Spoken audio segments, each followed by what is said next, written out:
So this is our ethical situation presentation, and this is by Mason and Laura.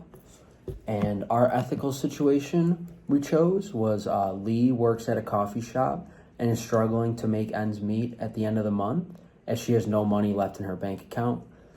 She has always been an extremely honest person and has never stolen from work. One day, she realizes that the only way to pay her bills on time is to steal money from the cash register at work and give it back at the start of the next month. So while Lee is stealing the money, one of her coworkers sees her and is not sure of what to do. So we felt that this situation really represents like a lot of people's daily life, where they get to the end of the month and don't have enough money to pay all their expenses. It is representative of society today. In this situation, the coworker is not sure if she should tell her manager. And so this poses a true ethical dilemma between the conflict between personal needs, so being able to provide for yourself and have food to eat, have electricity, have a home to stay at, and then the moral principles as honesty. So what is the coworker supposed to do? Help Lee with her needs, or try to be as honest as possible with her manager and truly follow her moral principles. So then we talked about how we could have handled the ethical situation, and solution number one we came up with was that obviously stealing or borrowing money without consent to do so is considered wrong and unethical. And we are taught when we're young that you're never able to steal someone's belongings or money or anything like that. And it is better for the coworker to confront her immediately before the situation would repeat itself inevitably, and Lee would undergo worse consequences. And then for the second solution, we said from another ethical and moral standpoint, we are always told to help those in need. So the coworker might decide to not snitch on Lee and add the $20 herself before the manager would come to know.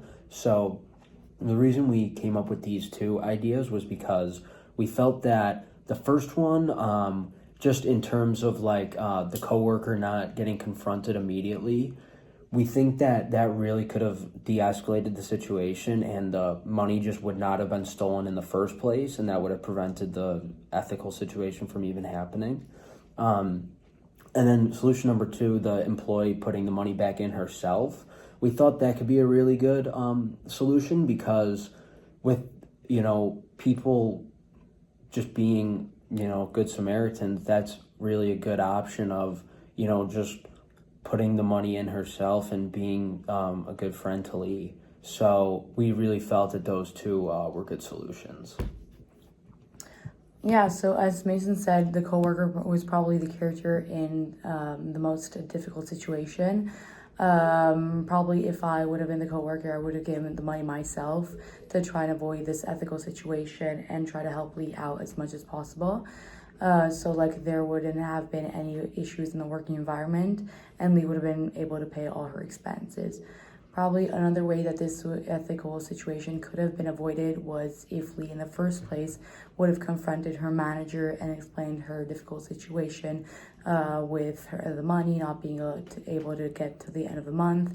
And so maybe asking some loans to the manager, or telling him in advance that this was her situation and if she could have received any help, or would have had an increase in salary for 1 month to then pay it back the following month. Another reason we chose this topic that I just wanted to touch on a little bit is that we really felt it kind of encapsulated what it is to kind of deal with an ethical dilemma, and money's involved and stuff like that, and then the coworker sees and isn't sure whether she should say something, she shouldn't, because obviously it's a serious situation, stealing from work and stuff like that. And we just really felt like this was a good dilemma to choose. So that is all we really had for our presentation, and that's it.